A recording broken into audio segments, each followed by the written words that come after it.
আজকে আমার দুপুরের খাবার দাবার কী আয়োজন ছিল একটু বলি। সাদা ভাত, এখানে পাঁচমিশালি সবজি দিয়ে, পাঁচমিশালি মাছ দিয়ে একটু ঝোল ঝোল করে রান্না করেছি।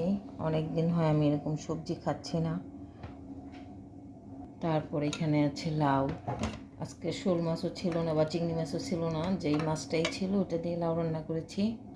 তারপর হচ্ছে এটা নদীর পোনা মাছ বলে, অনেক মজা হয় এটা, এত সুন্দর দেখতে।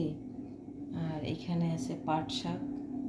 তো আজকে রান্নাবান্না সব কিছুই খুব দ্রুত করে নিয়েছি, কিন্তু অলরেডি 4টা বেজে গেছে। এখন আমি খাবো। তো ভাতটা আগে বেড়ে নেই।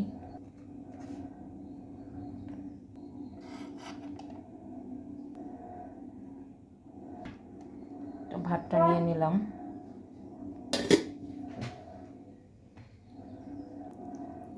ছোটো মাছটা আগে নিচ্ছি অল্প করেই। পাট শাকটা নিয়েছি, একটা ছোট্ট কাঁচামরিচ, আজকে লেবু নাই।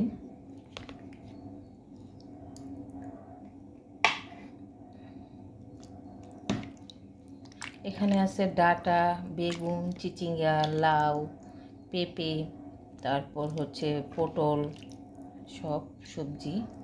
এই মাছটা ছিল একটাই, এটাই আমি খাই। এখন লাউটা নিয়ে নিব। তো এখানে ভাত নিলাম ছোটো মাছ, তারপরে যে পাঁচমিশালি সবজি, একটা কাঁচামরিচ, লেবু থাকলে ভালো হইতো। তারপরে লাউ তো অনেক প্রিয় আমার, সব সময় লাউটা খেলে আমি শরীরের দিক থেকেই বুঝি যে আজকে আমি লাউ খেয়েছি।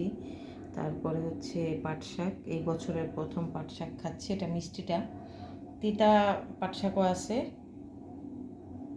আর অনেকে অনেক রকম রান্না করে, আমি আজকে জাস্ট একটু ভাজি করলাম। আগে শাক দিয়ে শুরু করি।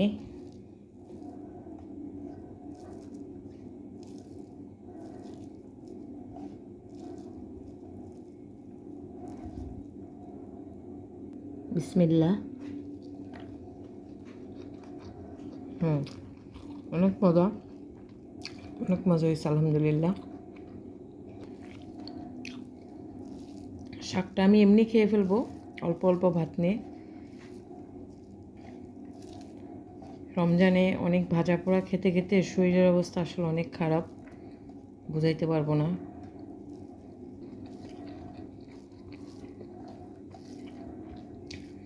আমি এটার সাথে একটা মজার জিনিস খাই, একটু নিয়ে নিই, দাঁড়ান দেখাচ্ছি। এই তো একটু শুটকির ভর্তা নিয়েছি। ময়মনসিংহের এটা হলো ট্রেডিশনাল একটা খাবার, পাট শাকের সাথে হাতে মাখানো একটা শুটকির ভর্তা। আরেকদিন আমি দেখাবো। এত টেস্ট আর এত লোভনীয় লাগে। তো আমি একটু লাল শুটকির ভর্তাটা নিয়েছি, লাল মরিচের। তো আরেকদিন আমি পাট শাক এনে দেখাবো যে আমি ওই খাবারটা কেমন, আসলেই অনেক মজা। একদিন বাসায় ট্রাই করে দেখবেন, অনেক মজা। পাট শাকটা তো অনেকে অনেকভাবে খায়, ডাল দিয়ে খায়, অনেক কিছু করে খায়। তো শুটকি দিয়ে একদম খেয়ে দেখেন, ভর্তাটা আলাদা বানাইতে হবে। কেউ যদি রেসিপি চান বা কীভাবে খায় কমেন্ট করে জানাবেন, আমি দেখাবো ইনশাল্লাহ। এখন নিয়ে নিচ্ছি ছোটো মাছটা। এই মাছটা প্রথম দিন যেই মজাটা লেগেছিল, আজকে ওরকম মজা লাগে নাই। যাই হোক, রান্না এক এক দিন এক এক রকম, এটাই আলহামদুলিল্লাহ। মাছটা আমার এত পছন্দ, জাটকা বলে। তা আগেই মাছটা খেয়ে নিচ্ছি, সবজি রয়েছে। আমি আর ভাত নেব না, এমনি এমনি খাবো। একদম চেটে পুটে খেলাম সবগুলা ঝোল সবজি। এটা হলো বিড়ালের খাবার। আলহামদুলিল্লাহ। তো ভালো থাকবেন সবাই, আল্লাহ হাফেজ।